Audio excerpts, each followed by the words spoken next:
Hallelujah. स्वागत है आप सबका मेरी भविष्यवाणियों की पुस्तक में। तो आइए हम आज के पवित्र वचन को पढ़ेंगे जो कि परमेश्वर के दास प्रेरित अंकुर यूसुफ नरूला जी के द्वारा लिखा गया है।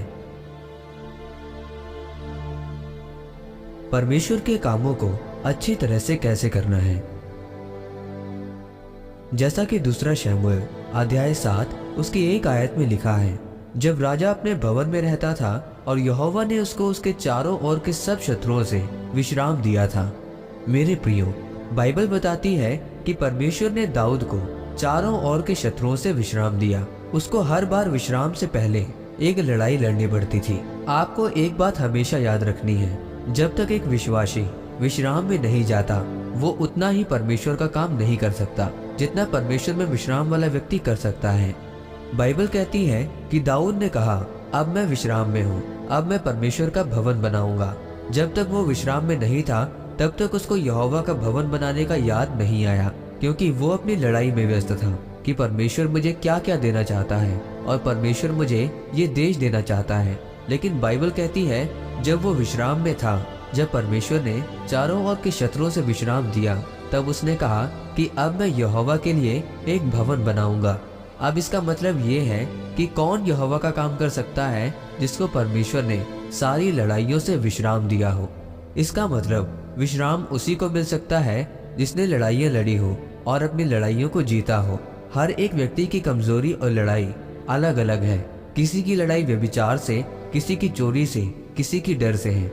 बाइबल कहती है कि उस लड़ाई को लड़ने के बाद और उसको जीतने के बाद आप परमेश्वर के काम को कर सकते हैं, क्योंकि जब परमेश्वर आपको विश्राम देता है तब आप परमेश्वर का काम अच्छी तरह से कर सकते हैं। जब दाऊद को चारों तरफों के शत्रुओं से विश्राम मिला तब उसने कहा, यहोवा तम्बू के घर में रहता है और मैं देवदारों के घर में रहता हूँ और मैं परमेश्वर के घर को बनाऊंगा।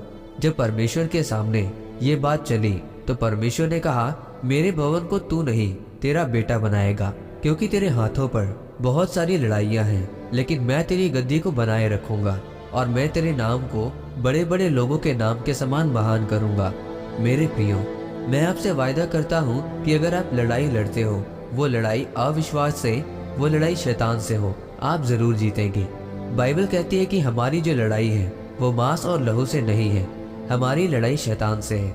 अगर आपका बेटा नशा करता है और घर का सामान तक बेच देता है, ये आपके लिए एक लड़ाई है कि इसके बावजूद भी आप परमेश्वर के साथ खड़े रहते हैं। क्या इसके बावजूद भी आपका परमेश्वर पर विश्वास कम तो नहीं हुआ? क्या आपने चर्च आना तो नहीं छोड़ा? क्या आपने बाइबल पढ़नी तो नहीं छोड़ी? क्या आपकी प्रार्थना और उपवास कम तो नहीं हुए? क्या आपने दशमांश देना तो नहीं छोड़ा? बाइबल कहती है कि हर व्यक्ति अपना बोझ स्वयं उठाएगा।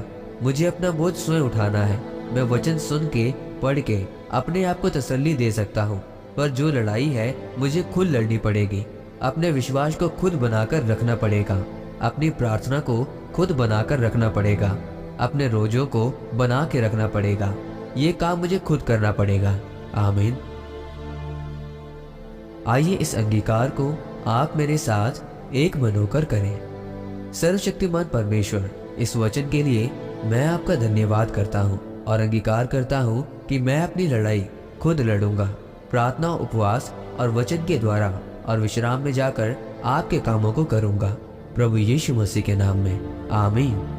परमेश्वर आप सबको आज के वचन के ऊपर मनन करने के द्वारा आशीषित करे। आमीन।